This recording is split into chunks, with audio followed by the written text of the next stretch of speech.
Katt Williams had to take the risk in front of the studios and the cast and our powers that be in his very first movie. If we're talking about anything else, I have no credibility and I have no pull. The problem with Friday After Next is we're trying to make a classic comedy. And this comedy is never funny, no matter who it happens to or what the circumstances are. Okay, you guys, you better sit tight for this one because Katt Williams is back with some shocking tea about Hollywood that's got everyone talking. Yep, the rumors you've heard are worse than you think. And it's about time someone pulled back the curtain on what really happens behind the scenes with young black men in Hollywood. We're talking freaky mentorships, some big-name celebrities, and oh yes, Katt himself almost became a victim. But hold on tight because this story's about to get real messy. Get in here, get in here! Katt Williams has done it again, dropping some major bombs about what's been going on with young black men in Hollywood. And honey, it's darker and juicier than anyone could have imagined. So we've been hearing for a minute that certain celebs, yep, those ones you see all over social media, have been turning out these young men, tricking them into these mentorships that are anything but what they seem. And believe me, Katt is not holding back on spilling all the dirt. Now let's start with Katt Williams himself, who almost got roped into one of these mentorships that turned out to be just a gateway to exploitation. Yes, you heard that right. According to Katt, he was this close to becoming a baby oil boy toy in Hollywood. Yikes. And what's worse, he put his career on the line to fight against it, only to get blackballed for saying no. So here's the tea. Katt claims that guys like P. Diddy, Will Smith, and others have been at the forefront of these mentorships. But what they really want is, well, let's just say it's not mentorship at all. It's exploitation. Plain and simple. Katt goes on to reveal that these so-called mentors are targeting young, up-and-coming black actors and musicians, luring them in with promises of fame and fortune, only to involve them in,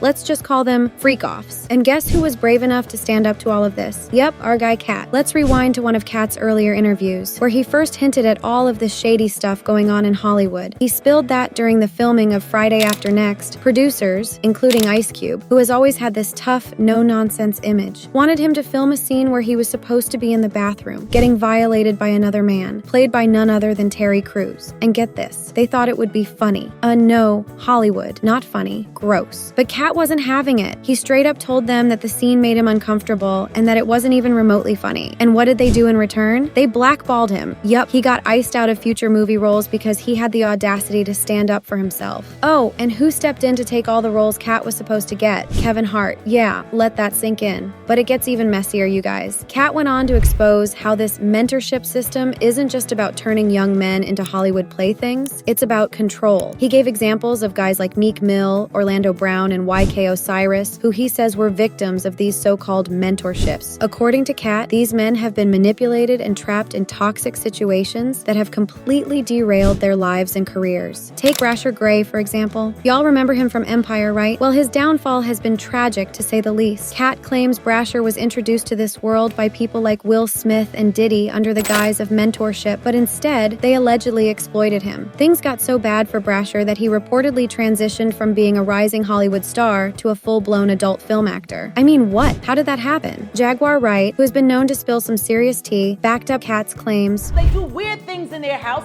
and young men have left their house screaming to get away from them in their mentorship. Meek Mills, Bashir Gray, left that house screaming. August the only one that stayed, and I guess he was really sick. He needed a dog. Revealing that Brasher and Meek Mill had actually run out of Will Smith's house screaming for help after one of these freaky mentorship sessions. Y'all, this is straight out of a horror movie. And if that's not disturbing enough, Wright also accused Will of doing some inappropriate things with his own son, Jaden. Yep, she went there. Apparently, this is why Jaden moved out before he even turned 18. Talk about drama, but let's not forget about Orlando Brown, another young black man whose career went from rising star to train wreck. Orlando was on That's So Raven, a Disney hit, and after the show ended, things started going downhill fast. Arrests, rehab, and a total breakdown followed. People began to wonder what happened to Orlando. Well, according to Katt and others, it wasn't just the pressures of fame. There were some real dark forces at play. Orlando even came out and accused Diddy of sexually abusing him, claiming that this was just part of the bigger initiation into Hollywood. Yikes. But wait, there's more. Katt isn't just exposing these individual stories, he's calling out the entire system in Hollywood. Hollywood. He talks about how young men, especially young black men, get sucked into this world of fake promises and hidden agendas. They go to parties thinking it's all fun and networking, only to find themselves in situations where they're being used and abused. Katt shared that some of these men leave these parties so messed up that they can barely walk afterward. Yeah, it's that bad. And we can't ignore the fact that Terry Crews, who was willing to film that disturbing scene with Katt, is also being thrown into the mix. Katt claims Terry tried to convince him to just go along with it, but Katt wasn't having it. He wasn't going to sell out for a laugh or for a role. Meanwhile, Terry, who has been vocal about his own experiences with abuse in Hollywood, seems to have been willing to play along when it benefited him. Talk about complicated. As for Meek Mill, well, he's been denying everything, but the rumors just keep swirling. There are claims that Meek was involved in some shady dealings with Diddy, and some even say there are tapes out there that could blow this whole thing wide open. And just when you think it couldn't get any messier, leaked audio of Meek allegedly at one of Diddy's infamous parties surfaced, adding fuel to the fire. YK Osiris has also been mentioned in these conversations. People were shocked when he was seen vacationing with Diddy in Jamaica. Some believe he's another young man who got caught up in this dark world. And to make matters worse, YK's baby mama even hinted that she caught him with another man, suggesting there might be more to this mentorship than meets the eye. So, what does all this mean? Well, according to Katt, it's simple. Hollywood isn't what it seems. The glitz and glam hide a much darker reality, especially for young black men trying to make it in the industry. And while Katt was able to fight back and keep his dignity, not everyone has been so lucky. Now, Katt is continuing to speak out, hoping that his words will reach others who might be struggling in the industry. He's been vocal in interviews, on stage during his comedy shows, and basically anywhere he can to make sure people know what's really going on. So, what do y'all think? Is Hollywood really this dark? Are these men victims of a broken system? Or is there more to the story? Let me know in the comments below. Oh, and don't forget to hit that like button and subscribe for more tea. You won't want to miss what's coming next.